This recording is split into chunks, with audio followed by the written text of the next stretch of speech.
കുരിശിൻ്റെ ചുവട്ടിൽ ഇവർ നിൽക്കുന്നില്ലേ? ആ കുരിശിൻ്റെ ചുവട്ടിൽ നിൽക്കുമ്പോൾ മാതാവ് ഒന്നും പറയണില്ല, പറയണതെല്ലാം കർത്താവാണ് പറയണത്, അല്ലേ? അതാണ് നിശബ്ദമായ ആമേൻ. അവിടെ എന്താണ് ദൈവം എന്നോട് ഇങ്ങനെ ചെയ്തതെന്ന് ഈശോ ചോദിക്കുക. എന്തുകൊണ്ട് നീ എന്നെ ഉപേക്ഷിച്ചെന്ന് ഈശോ ചോദിക്കും. അപ്പോഴും അമ്മ നിശബ്ദമായി നിൽക്കും.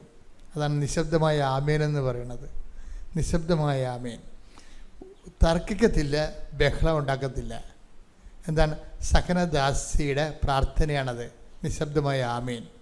ചില കാര്യങ്ങൾ ദൈവം ആവശ്യപ്പെടുമ്പോൾ നിങ്ങൾ തർക്കിക്കരുത്, ബഹളം ഉണ്ടാക്കരുത്. എല്ലാവരും ഉടമ്പടി എടുക്കാത്തൊരു കാനഡയിൽ പോയില്ല, 5ാമത്തെ ഉടമ്പടി പുതുക്കിയിട്ട് ഞാൻ കാനഡയിൽ പോയില്ലല്ല ഇല്ലേ? അവർക്കെല്ലാം വീടായില്ല നാട്ടിൽ. ഇതിങ്ങനെ തർക്കിച്ചു കഴിഞ്ഞാൽ നിങ്ങൾ അവിടെ വെച്ച് ഉടമ്പടി അവസാനിപ്പിക്കണം. കാര്യം അത് ഉടമ്പടി നിങ്ങളറിയാതെ തന്നെ ഉടഞ്ഞു പോയി കാണും നേരത്തെ. എപ്പോഴെങ്കിലും അപ്പം ദൈവം നിങ്ങളെ സഹനദാസിയെ കൊണ്ടുപോയിട്ട് നിശബ്ദമായ ആമേൻ പറഞ്ഞുകൊണ്ട് നിന്നെ ആധ്യാത്മം ഉയർത്തിക്കൊണ്ട് വരുമ്പോൾ നിങ്ങളെ ഈ കഥയൊന്നും അറിയാൻ പാടില്ലാതെ നക്കാപ്പിച്ച കാര്യത്തിന് വേണ്ടി ദൈവമായിട്ട് തർക്കിക്കാൻ പോകും. That is not sense. ഒരു വിശ്വാസം, ദൈവത്തിന് ഇഷ്ടമുള്ള ദൈവം ചെയ്യട്ടെ. ഒരു വിശ്വാസം ഇല്ലാത്തവനൊക്കെ ചിലപ്പോൾ റാങ്ക് കിട്ടിയ, അതുപോലെ തന്നെ നീ വെച്ച പരീക്ഷയ്ക്ക് ജയിച്ച് അവൻ ജോലിക്ക് കയറും. അപ്പോൾ എന്നിട്ട് നീ പറയും, ഓ അത് പിൻവാതിലൂടെ നിയമനമാണെന്ന് പറയാം. അങ്ങനെ എന്തിനാ പറയണത്? നീ കണ്ടായിരുന്ന പിൻവാതിലൂടെ നിയമിച്ച്. അപ്പോൾ നിൻ്റെ കഴിവുകേടുകൾ മറച്ചു വെക്കാൻ വേണ്ടി മറ്റുള്ളവരെ ആക്ഷേപിക്കേണ്ട അങ്ങനെ ഈ ഇരുട്ട് കൊണ്ടൊന്നും കൂട്ടടക്കാൻ പറ്റത്തില്ല. വിശ്വാസി അങ്ങനെ ചെയ്യത്തില്ല. നമ്മൾ അറിയാത്ത കാര്യങ്ങൾ നിങ്ങൾ പറയരുത്, അറിയാത്ത കാര്യങ്ങൾ പറയരുത്. നിന്നെ സംബന്ധിച്ചത് ഇതാണ് ദൈവഹിതം. അപ്പം നീ എന്ത് ചെയ്യും? നീ ഈ കിട്ടിയിരിക്കുന്ന അന്നു വേണ്ട ആഹാരം അതങ്ങനെ കഴിച്ചേക്കണം. ഒരു സ്ഥലത്ത് ചെല്ലുമ്പോൾ ഈശോ എന്താ പറയണത്? ലൂക്കാ 10:8 ഏതെങ്കിലും നഗരത്തിൽ നിങ്ങൾ പ്രവേശിക്കുകയും അവർ നിങ്ങളെ സ്വീകരിക്കുകയും ചെയ്യുമ്പോൾ നിങ്ങൾക്ക് വിളമ്പുന്നത് ഭക്ഷിക്കുവിൻ. അപ്പോൾ ഒരു സാഹചര്യത്തിൽ നമുക്ക് കിട്ടുന്ന അനുഭവം എന്താണെന്ന് വെച്ച് കഴിഞ്ഞാൽ, ഇപ്പോൾ ഒരു അല്പം താമസിക്കും, ഇപ്പോൾ ജോലി കിട്ടാൻ താമസിക്കും, വിവാഹം ഒത്തുവരാൻ താമസിക്കും, മക്കളുണ്ടാകാൻ താമസിക്കും. അപ്പോൾ അതാണ് നമുക്ക് വിളമ്പി കിട്ടിയത്. അതിൻ്റെ പേരിൽ അവൻ പോയില്ല അമേരിക്ക, ഇവള് പോയില്ല കാനഡയിലെന്നും പറഞ്ഞുകൊണ്ട് ദൈവത്തിൻ്റെ കടുത്തേക്കാതെ നിൽക്കരുത്. അങ്ങനെ വന്ന ഉടമ്പടി തീർന്ന്, അവിടെ വെച്ച് ഉടമ്പടി തീർന്ന്, പിന്നെ നിങ്ങൾ ഉടമ്പടിയിലല്ല. എന്താ കാരണം വെച്ച് കഴിഞ്ഞാൽ നിങ്ങൾ തർക്കിച്ചു, നിങ്ങൾ ബഹളമുണ്ടാക്കി, വഴി കിടന്ന് തെറി പറഞ്ഞ്, അതായത് തെരുവീതികൾ അവൻ്റെ സ്വരം കേട്ടില്ലെന്നല്ലേ, കണ്ട വഴിയെ പോകണ വായി നോക്കിയവരോടെല്ലാം നിങ്ങൾ ദൈവത്തിൻ്റെ ഞാനിപ്പോൾ അതൊക്കെ നിർത്തിയതൊക്കെ പറയും. ഇങ്ങനെ പറയും, ചില പറയും ഞാനിപ്പോൾ ഉടമ്പടിയൊക്കെ നിർത്തിയെന്ന് പറയും. വഴി കൂടി പോണ വായി നോക്കിയവരോട് നിങ്ങൾ ദൈവത്തിന് എന്താ ഒറ്റിക്കൊടുക്കണത്? അപ്പം നിങ്ങളതിനകത്ത് മൗനമായി നിൽക്കണം. അതിൻ്റെ അകത്ത് വരുന്നത് അമ്മ അങ്ങനെ നിന്നൊരാളാണ്. ചിലപ്പോൾ നിങ്ങൾ ടെസ്റ്റിംഗ് പീരീഡിലായിരിക്കും. നിങ്ങൾക്കറിയാവില്ല, ദൈവം എല്ലാവരും ടെസ്റ്റ് ചെയ്യത്തില്ല. ഇപ്പം നമ്മളൊരു തേങ്ങ പാകാൻ എടുത്തെന്ന് വിചാരിച്ചോ, എല്ലാ തേങ്ങയും പാകാൻ എടുക്കുക? ഇല്ല. തേങ്ങ നോക്കിയിട്ട് കൊള്ളാം, വിളവ് കിട്ടണതാണ്, കായ്ക്കണ മരമാണ്, അമ്മേലെ തെങ്ങാണെന്നൊക്കെ നോക്കിയിട്ട് നമ്മൾ ആ തേങ്ങ എടുക്കും. എടുത്തിട്ട് പിന്നെ എന്ത് ചെയ്യും? വെള്ളത്തിൽ കൊണ്ടേ ഇടും. അപ്പം ഇത് തിരഞ്ഞെടുപ്പിലൊരു പ്രശ്നമുണ്ട്. തിരഞ്ഞെടുക്കുമ്പോൾ തന്നെ നിങ്ങളെ തിരഞ്ഞെടുത്തിട്ടുണ്ടെങ്കിൽ ആ ടെസ്റ്റ് കഴിഞ്ഞാൽ തിരഞ്ഞെടുക്കത്തുള്ളൂ. അപ്പോൾ തിരഞ്ഞെടുക്കുന്നത് എന്തിനു വേണ്ടിയാണ്? ഇപ്പോൾ അമേരിക്കൻ വിസയൊക്കെ ഇപ്പോൾ ഞങ്ങൾക്ക്, ഇപ്പോൾ ഞാൻ യൂറോപ്പിലൊക്കെ പോകണമെങ്കിൽ വിസ അവർ ഇപ്പോൾ ഞാൻ കഴിഞ്ഞ ദിവസം ഇംഗ്ലണ്ടിൽ പോയി ധ്യാനിപ്പിച്ചു. അപ്പോൾ ആ വിസ അവർ 1 മാസത്തേക്കേ തന്നിട്ടുള്ളൂ. അമേരിക്കയിൽ പോയി ധ്യാനിപ്പിക്കാൻ വേണ്ടി കൽക്കട്ടയിൽ ഇൻ്റർവ്യൂവിന് പോയി. അപ്പോൾ അവർ 10 കൊല്ലത്തേക്ക് അമേരിക്കയിൽ പോകാനുള്ള വിസ തന്ന്, ഒറ്റ ഇൻ്റർവ്യൂവിന് 10 കൊല്ലം തന്ന്. അത് ആ രാജ്യത്തിൻ്റെ നിയമങ്ങൾ പോലെയാണ്. ഈ ദൈവമായിട്ടുള്ള ഏർപ്പാടെന്ന് പറയണത് നിങ്ങളുടെ ഈ മിനിമം കാര്യമായിരിക്കും അതിൽ എടുക്കുന്നത്, മാക്സിമം എടുക്കും. നിത്യത വരെയുള്ള കവറേജ് ഉള്ളത് കാരണം ഈ ടെസ്റ്റ് അതിൻ്റെ അകത്ത് ഉണ്ടാകും. നിത്യത കവറേജ് ഇല്ലാത്ത ആൾക്കാർക്ക് ടെസ്റ്റ് ഇല്ല. നിത്യത കവറേജ് ഇല്ലെങ്കിൽ ടെസ്റ്റ് ഇല്ല. എന്താണ് അവർക്ക്? അത് എന്തുമാത്രം ഈ ലോകത്തുള്ള എന്തുമാത്രം ആൾക്കാർ ദൈവത്തെ വിശ്വസിക്കാത്തവരും ഇല്ലേ? അവരുടെ ഭൗതിക കാര്യങ്ങളൊക്കെ ഭയങ്കരമായിട്ട് നടക്കണുണ്ടല്ലോ. പക്ഷേ ജോസഫച്ചൻ ചോദിച്ചാൽ ചിലപ്പോൾ തരികയില്ല. എന്താ കാര്യം? നിത്യതയ്ക്ക് അസൈൻ ചെയ്തിരിക്കുന്നതാണ്. അതുകൊണ്ട് ടെസ്റ്റുണ്ട്. അപ്പം ദൈവമായിട്ട് ഇത് കാര്യങ്ങൾ അറിഞ്ഞില്ലെങ്കിൽ നമ്മൾ തർക്കിക്കും. തർക്കിക്കുന്ന ആൾക്കാരെ ഗേറ്റിങ്ങ വെച്ച് തന്നെ ദൈവം ഒഴിവാക്കും. തർക്കിക്കുന്ന ആൾക്കാർ അവിടെ അകത്തോട്ട് കയറണ്ട. നിങ്ങൾ തർക്കിക്കുന്ന പാർട്ടിയാണ്. നിങ്ങൾക്ക് വേറെ എന്തോ ഉദ്ദേശമാണ് ദൈവത്തിൽ വന്നിരിക്കുന്നത്, ദൈവമല്ല നിങ്ങളുടെ ഉദ്ദേശമെന്ന് തോന്നിയാൽ ഗേറ്റിങ്ങ വെച്ച് തന്നെ ആ സാധനം ഒഴിവാക്കും. ദൈവത്തിലേക്ക് വരുന്നയാൾ തർക്കിക്കത്തില്ല, ബഹളം ഉണ്ടാക്കത്തില്ല, കർത്താവിൻ്റെ ഇഷ്ടം പോലെ നിറവേറ്റുന്ന വിചാരിച്ചുകൊണ്ട് സബ്മിസീവ് ആകും. അതാണ് അമ്മ നിശബ്ദമായ ആമയും പറയണത്. ഇപ്പോൾ നിങ്ങൾ ചിലർ ഇന്നലെ ഒരു ആളെ കൊണ്ടുവന്നു, 41 വർഷമായി, കല്യാണമില്ല. അപ്പോൾ ഞാൻ ചോദിച്ചു, ആദ്യത്തെ കല്യാണമാണോ എന്ന് ചോദിച്ചപ്പോൾ അതേന്ന് പറഞ്ഞു. അത്രേ ഉള്ളൂ. അപ്പോൾ എല്ലാവരും കെട്ടിപ്പോയില്ല, ഞാൻ എൻ്റെ പെങ്ങളെ കെട്ടിക്കാൻ നിന്ന്, പെങ്ങന്മാർ 3-4 പേരുണ്ട്, അവരെല്ലാം കെട്ടിക്കാൻ നിന്നപ്പോൾ ഈ മനുഷ്യന് പെണ്ണ് കിട്ടിയില്ല. ഒന്ന് ചിന്തിച്ച് നോക്കിയേ. പക്ഷെ അവന് തർക്കമുണ്ടാ? അവന് ദൈവത്തെ അറിയാവുന്ന കാരണം തർക്കമില്ല. 3-4 പെമ്മന്മാരെ കെട്ടിച്ച് കഴിഞ്ഞപ്പോൾ അവന് പെണ്ണ് കിട്ടാനുള്ളത് പോയി. അവനിപ്പോൾ 41 വയസ്സായി. അവന് തർക്കമുണ്ടാ? തർക്കമില്ല. കർത്താവിന് ഇഷ്ടമുണ്ട് തരട്ടെ, അല്ലെങ്കിൽ ഞാനിങ്ങനെ കർത്താവിൻ്റെ ഇഷ്ടം പോലെ നിൽക്കും. Present B the name of the Lord. ഇതെന്ന് പറയുന്നത് ഈ സഹനദാസൻ എന്ന് പറയുന്ന ഒരു പ്രൊഫഷനകത്തുണ്ട്. ഇതിൻ്റെ മക്കളെ ആധ്യാത്മിക വരുമ്പോൾ ഇതിൻ്റെ ഏറ്റവും വലിയ പുണ്യം ദൈവം തന്നെയാണെന്ന് വിചാരിക്കണം. ദൈവം തന്നെയാണെന്ന്.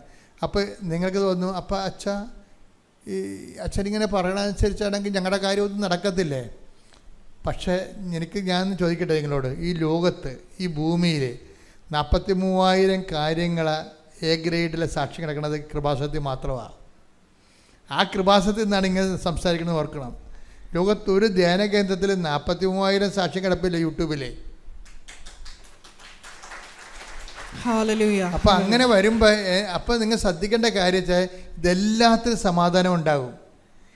പക്ഷേ നിങ്ങൾ ഈ 10-9 കാര്യത്തിൽ സമാധാനം ഉണ്ടായിട്ട് ഒരു കാര്യത്തിൽ സമാധാനം ഇല്ലാതെ വരുമ്പോൾ ആ ഒരു കാര്യം വെച്ചൊരു കർത്താവിനെ പ്രതിക്കൂട്ടിലാക്കിയ 9 കാര്യം നേടിയ കർത്താവ് നിങ്ങളോട് ഗുഡ് ബൈ പറയും. അത് സംഭവിക്കാതിരിക്കാനാണ് ഞാൻ ഈ മുൻകൂർ ജാമ്യം എടുക്കുന്നത്. ഇപ്പം മനസ്സിലായ? ശ്രദ്ധിക്കട്ടെ. ഹല്ലേലൂയ, ഹല്ലേലൂയ, ഹല്ലേലൂയ, ഹല്ലേലൂയ, ഹല്ലേലൂയ, ഹല്ലേലൂയ. ഈശ്വരാരാധന, ആരാധന, ദൈവനാമം നന്ദി.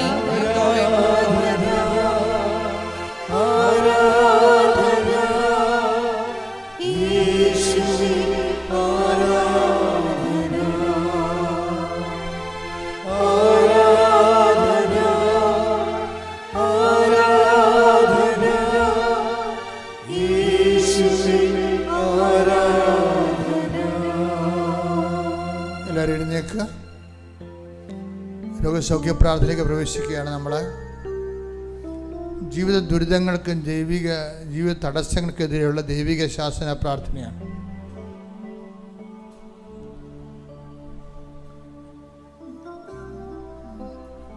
അച്ഛനോട് ചേർന്ന് പ്രാർത്ഥിക്കുക. കർത്താവായ ദൈവമേ, അങ്ങയുടെ വിശുദ്ധ പൗരോഹിത്യത്തെ മഹത്വപ്പെടുത്തണമേ. സഭയിലുള്ള സാന്നിധ്യം പ്രകടമാക്കണമേ. അമ്മേ പരിശുദ്ധമ്മേ, ദൈവമാതാവേ, കൃപാസന അൾത്താരയില് പ്രത്യക്ഷപ്പെട്ടുകൊണ്ട് ദുരന്തം ഉണ്ടാകാൻ പോകുന്നു പ്രാർത്ഥിക്കുമെന്ന് അരുളി ചെയ്ത അമ്മയുടെ പ്രത്യക്ഷീകരണത്തിന്റെ സ്ഥിരീകരണത്തിനായി ജീവിത ദുരിതങ്ങൾക്ക് വേണ്ടി രോഗസൗഖ്യങ്ങൾക്ക് വേണ്ടി പ്രാർത്ഥിക്കുന്ന ഈ നിമിഷം അങ്ങയുടെ വലതുകരത്താൽ ഈശോ അങ്ങയുടെ ആണിപ്പെടുതാർന്ന വലതുകരത്താൽ ഞങ്ങളെ ആശീർവദിക്കണമേ. തീർത്ഥാടനത്തിലെ പ്രാർത്ഥിക്കുന്നവരും ഓൺലൈനിലെ പ്രാർത്ഥിക്കുന്നവരും ഈ നിമിഷം കർത്താവിന്റെ ചൈതന്യത്തിലെ നിറയട്ടെ. ശ്രുതികട ഹല്ലേലൂയ, ഹല്ലേലൂയ, ഹല്ലേലൂയ, ഹല്ലേലൂയ, ഹല്ലേലൂയ.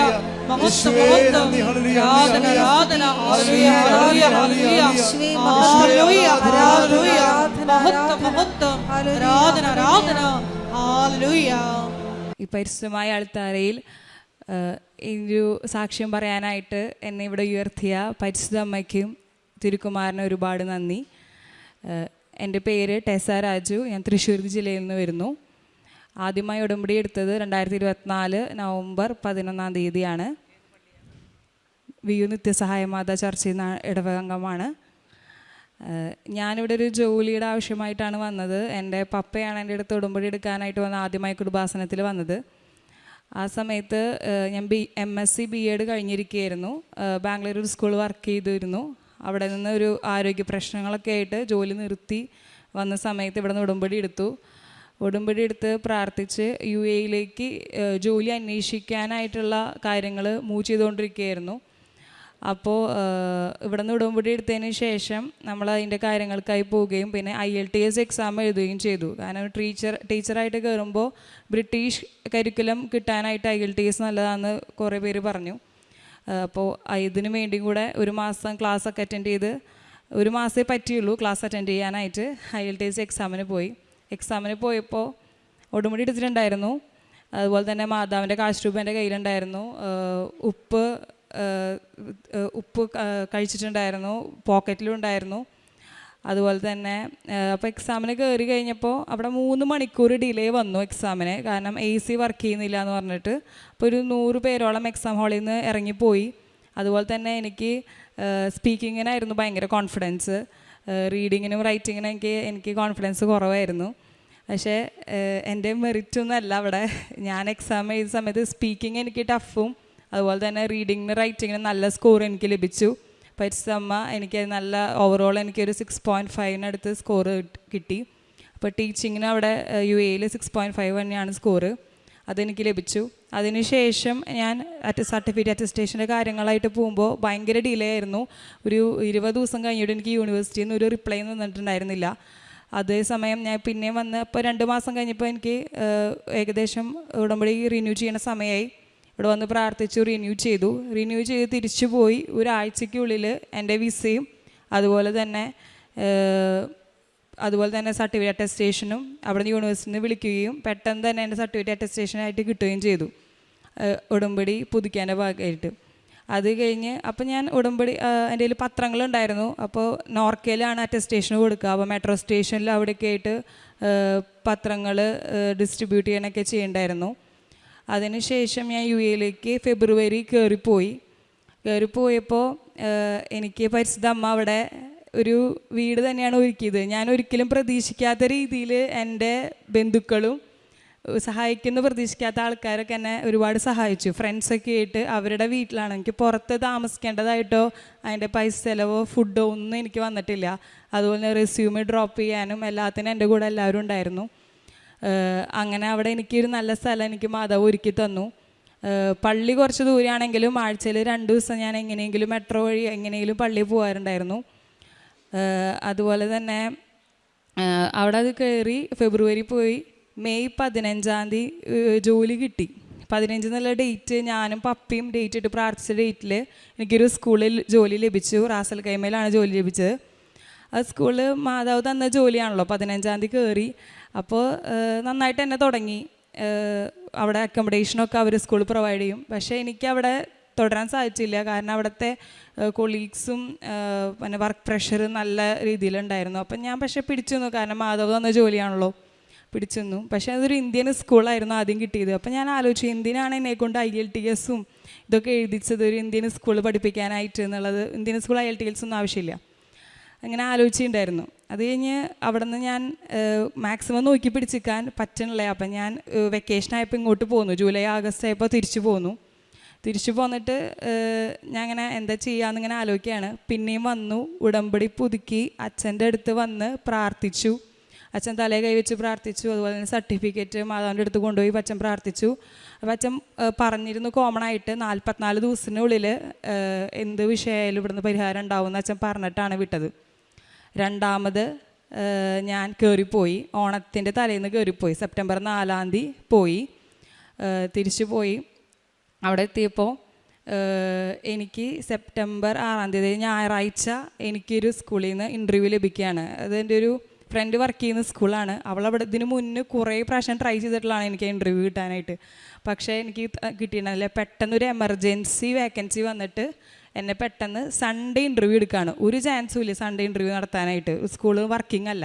പക്ഷെ എന്നെ ഹെഡ് ആളുടെ വീട്ടിലിരുന്നിട്ടാണ് എന്നെ ഓൺലൈൻ ഇൻ്റർവ്യൂ നടത്തി. വേറെ ഡെമോ ക്ലാസ് ഒന്നുമില്ല, ഡയറക്റ്റ് ഇൻ്റർവ്യൂ.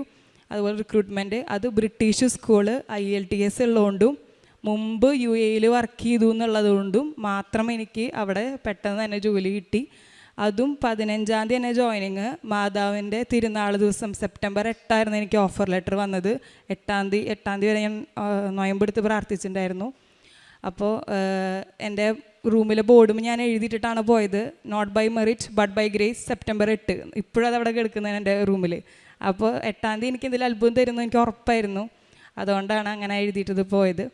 ഇതിൻ്റെ ഇടയിൽ ഞാൻ ഒരു പ്രാവശ്യം വിസ റിന്യൂ ചെയ്യാനായിട്ട് ഒമാൻ വരെ പോയിരുന്നു ഗ്യാപ്പിൽ. അപ്പോൾ ഒറ്റയ്ക്കാണ് പോയത്. നല്ല ടെൻഷൻ ഉണ്ടായിരുന്നു ആദ്യം. പിന്നെ കൊന്ത ചെല്ലാൻ അത്യാവശ്യം മടിയുള്ള ഒരാളായിരുന്നു ഞാൻ. അപ്പോൾ കൊന്തയൊക്കെ ചൊല്ലി ഉടമ്പടി എടുത്തതിന് ശേഷം കൊന്ത ചെല്ലാൻ തുടങ്ങി. ഒമാനെ പോയി തിരിച്ച് വന്ന് ഞാൻ മാത്രമാണ് അന്ന് തിരിച്ചു വന്നത്. കാരണം അന്ന് അവിടെ പോയി വിസ റിന്യൂ ആയാലേ തിരിച്ചു വരാൻ പറ്റുള്ളൂ. UAE വിസ കിട്ടണം. എനിക്ക് മാത്രമാണ് അന്ന് വൈകുന്നേരത്തിനുള്ളിൽ, രാവിലെ പോയി വൈകുന്നേരം തിരിച്ചു വരാൻ പറ്റി. അതും എൻ്റെ കൂടെ മാതാവും ഈശോയും ഉണ്ടായിരുന്നു. എനിക്ക് ഉറപ്പാണ്, അല്ലാണ്ട് എനിക്ക് പറ്റില്ല. എൻ്റെ കൂടെ പോയി ആരും അതുവരെ തിരിച്ചു വന്നിട്ടില്ല. 2 ദിവസം കഴിഞ്ഞിട്ടാണ് അവർക്ക് വരാൻ പറ്റിയത്.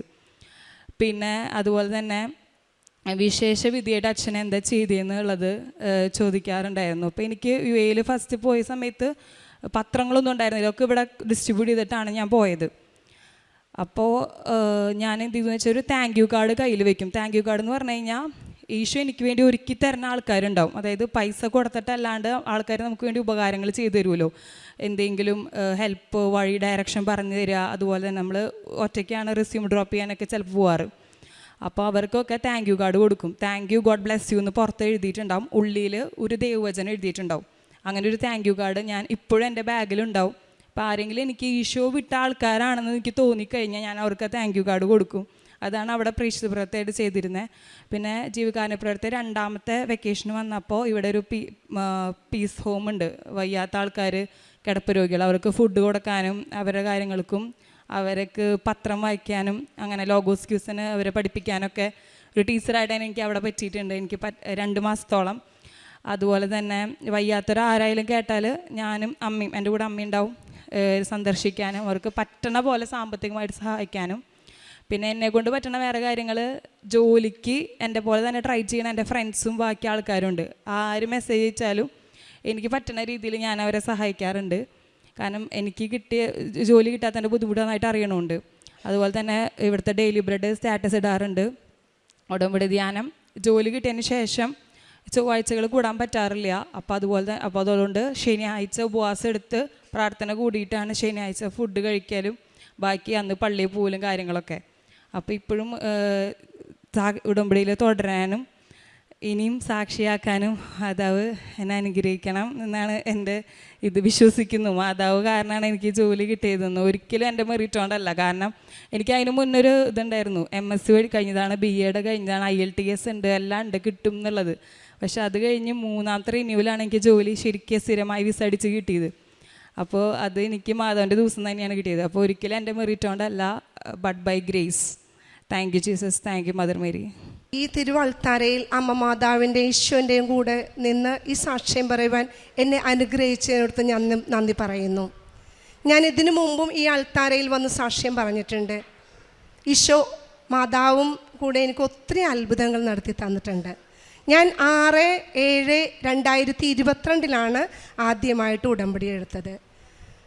എൻ്റെ പേര് ലാലി ജെയിംസ്. ഞാൻ പള്ളുരുത്തി സെയിൻറ്റ് ലോറൻസ് ഇടവകയിൽ നിന്നും വരുന്നു. ഇന്ന് ഞാൻ 13ാമത്തെ പുതുക്കിയാണ് ഇവിടെ നിൽക്കുന്നത്. ഏറെ സന്തോഷത്തോടെ ഞാനിവിടെ നിൽക്കുന്നത്. കാരണം ഇത്ര പ്രാവശ്യം പുതുക്കാനും ആ വിശുദ്ധിയിൽ ജീവിക്കുവാനും ദൈവം എന്നെ ഇടവരുത്തി എന്നുള്ളതാണ്. ഉടമ്പടി എടുത്താൽ നമ്മളെ ഭൗതിക ആവശ്യമല്ല, ആത്മീയമായി ഒത്തിരി വളരാൻ സാധിച്ചു. കാരണം എല്ലാ ദിവസവും മിക്കവാറും അരമണിക്കൂർ ബൈബിള് വായിക്കാനായിട്ട് സാധിക്കുന്നുണ്ട്. അത് തന്നെയാണ് ഒരു പുണ്യവും. കൂടാതെ എല്ലാ ദിവസവും ദിവ്യബലിക്ക് പോകുവാനും പറ്റുന്നുണ്ട്. ഈശോ നമ്മുടെ കൂടെ ആയിരിക്കുന്ന ഒരവസ്ഥയാണ് എനിക്ക് ഫീൽ ചെയ്യണത്. കാരണം ഉടമ്പടി എന്നത് തമ്പുരാനോട് ഒരു ഉടമ്പടി ചെയ്തിട്ട് ദൈവത്തോട് ചേർന്ന് നിൽക്കുക എന്നതാണ്. ദൈവത്തോട് ചേർന്ന് നിൽക്കുക, അവിടെ നിന്ന് നിങ്ങളോടും ചേർന്ന് നിൽക്കും. അതെ, തമ്പുരാൻ നമ്മളോട് ചേർന്ന് നിൽക്കുന്ന നിമിഷമാണ്. ഈ അൾത്താരയുടെ മുമ്പിൽ നിന്ന് പ്രാർത്ഥിക്കുവാനും നിങ്ങളോട് പങ്കുവയ്ക്കുവാനും തന്ന അനുഗ്രഹം. ഈശോയോട് 10 വർഷമായി ഒരു വീടില്ലാഞ്ഞിട്ട് ഞാൻ ഈശോയോട് വീടിനെ പറ്റി ഒരു വീട് ഒരുക്കി തരണമെന്ന് പ്രാർത്ഥിച്ചുകൊണ്ടിരിക്കുന്നുണ്ട്. പക്ഷേ ഉടമ്പടിയിൽ വെക്കാൻ പറ്റണില്ല. കാരണം പല പല നിയോഗങ്ങൾ, മക്കൾ പഠിക്കുകയാണ്, മക്കളുടെ ജോലി അങ്ങനെയൊക്കെ ആയിട്ട് എനിക്ക് ഉടമ്പടിയിൽ നിയോഗം വെച്ചിട്ടില്ലായിരുന്നു. കഴിഞ്ഞ ജൂൺ മാസം ഞാൻ പുതുക്കിയപ്പോഴേക്കും ഞാൻ ഒരു ഭവനത്തിന് വേണ്ടി ഈശോനോട് ഞാൻ പ്രാർത്ഥിച്ച് മാതാവിനോട് ഞാൻ പറഞ്ഞു, മാതാവേ എനിക്കൊരു 2 മുറിയുള്ളൊരു ഭവനം ഒരുക്കി തരണേന്ന് പ്രാർത്ഥിച്ച്. പക്ഷേ 3 മുറിയുള്ള ഒരു നല്ലൊരു വീട് തന്ന് ദൈവം എന്നെ അനുഗ്രഹിച്ച്. കാരണം ജൂൺ എന്ന് പറഞ്ഞാൽ ജൂൺ കഴിഞ്ഞിട്ട് കുറച്ച് മാസങ്ങളേ ആയിട്ടുള്ളൂ. ഒക്ടോബറിൽ ഞാൻ ജപമാല റാലിക്ക് പങ്കെടുത്ത് നവംബറിൽ ഞങ്ങൾ വീടും സ്ഥലവും പോയി കണ്ട് ഫസ്റ്റ് ടോക്കൺ അഡ്വാൻസ് കൊടുത്ത് ആ ആഴ്ചയിൽ തന്നെ ഞങ്ങൾ അഡ്വാൻസും കൊടുത്ത് ഡിസംബർ 27-ാം തീയതി ഞങ്ങൾ വെഞ്ചരിച്ച് വീട്ടിലേക്ക് താമസം മാറ്റി. ഇത് വലിയൊരു അത്ഭുതമാണ്. കാരണം നമ്മൾ എത്ര വർഷമായി വീടിന് വേണ്ടി ചോദിക്കുന്നു, പക്ഷേ നിയോഗം വെച്ചിട്ടില്ല. ജൂൺ മാസം നിയോഗം വെച്ച് ഡിസംബറിൽ വീട് കയറി താമസിച്ചു. പിന്നെ കൂടാതെ ജപമാല റാലിയിൽ കഴിഞ്ഞ വർഷവും പങ്കെടുത്ത്, കഴിഞ്ഞതിൻ്റെ മുമ്പത്തെ വർഷവും പങ്കെടുത്ത്, കഴിഞ്ഞ ഒക്ടോബറിലും എനിക്ക് ജപമാല റാലിയിൽ പങ്കെടുക്കാൻ പറ്റി. ജപമാല റാലിയിൽ പങ്കെടുത്ത് കഴിഞ്ഞപ്പോഴേക്കും ഞാൻ എൻ്റെ നിയോഗങ്ങൾക്ക് കൂടുതൽ ഇത് കൊടുക്കാതെ യുവജനങ്ങൾക്ക് വേണ്ടിയാണ് പ്രാർത്ഥിച്ചത്. കാരണം എൻ്റെ മോള് ജർമ്മനിയിലാണ്, അവൾ ഒറ്റക്കാണ് താമസിക്കുന്നത്. എൻ്റെ മോനാണെങ്കിൽ ഹൈദരാബാദിലാണ്. വിശുദ്ധിയില്ലാത്ത ജീവിതമാണ് ഇന്ന് നമ്മൾ എല്ലാവരും ജീവിക്കണം. കുഞ്ഞുമക്കൾ, ഞാനൊരു കാറ്റക്കിസം ടീച്ചറാണ് കേട്ടോ, ഒരു കാറ്റക്കിസം ടീച്ചറാണ്. ഇപ്പോൾ 2 വർഷമായിട്ട് HM ആയിട്ട് വർക്ക് ചെയ്യുക.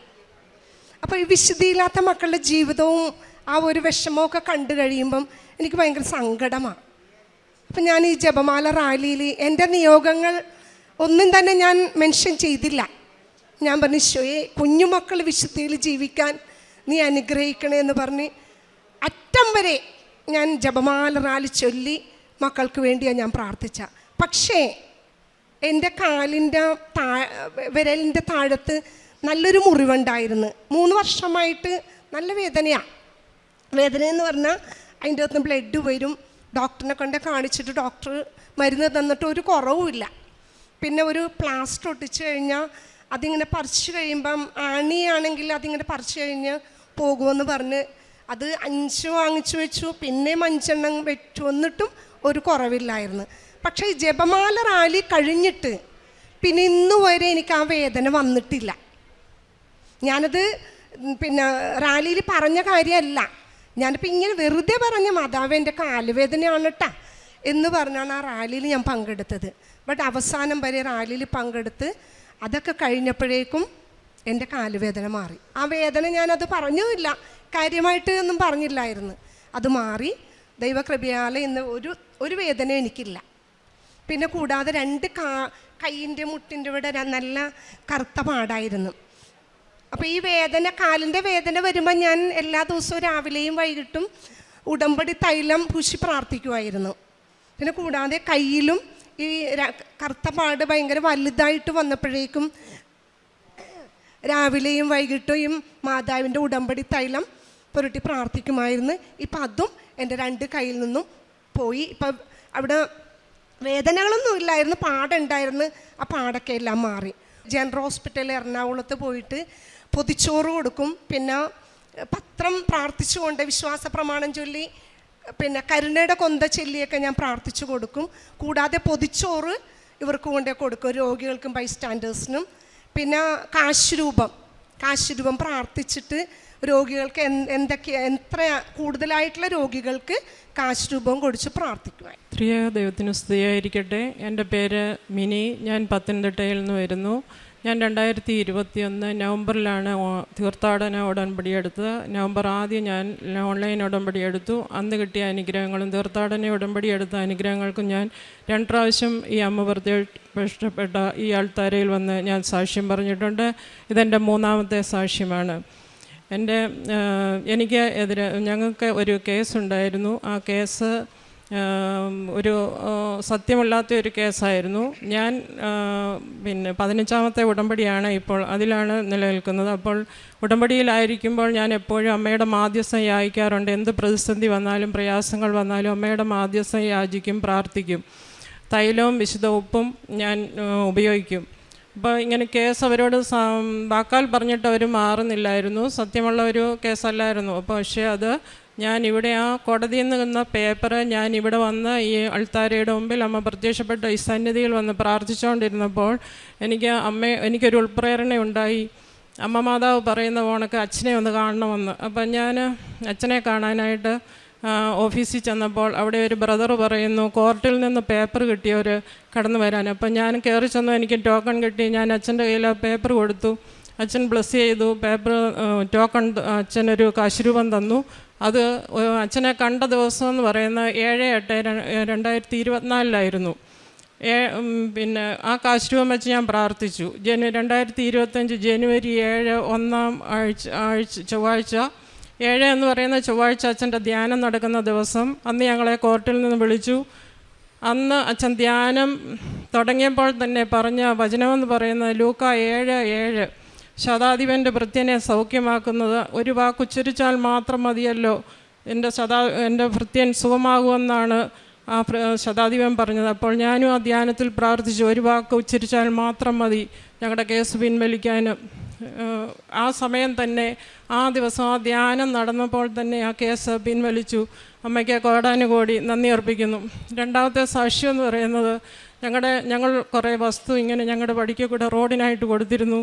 ആ റോഡ് അത് ഞങ്ങൾ പറഞ്ഞതിലും അധികമായിട്ട് കുറേ സ്ഥലം അവർ എടുത്തിട്ട് അവിടെ കരിങ്കല്ല് വെച്ച് കെട്ടി. അപ്പോൾ എന്നും ഡെയിലി ബ്രെഡ് ഞാൻ കൂടും. ഡെയിലി ബ്രെഡ് കൂടുമ്പോൾ അച്ഛനെപ്പോഴും പറയും ഇന്നത്തെ ദിവസത്തെ ഒപ്പിടുന്നത് നിങ്ങളുടെ യാത്ര എല്ലാം അച്ഛൻ സമർപ്പിച്ച് പ്രാർത്ഥിക്കും. അപ്പം ഞാൻ 3 ദിവസം അവർ പറഞ്ഞിട്ടത് കേട്ടില്ല ആൾക്കാർ.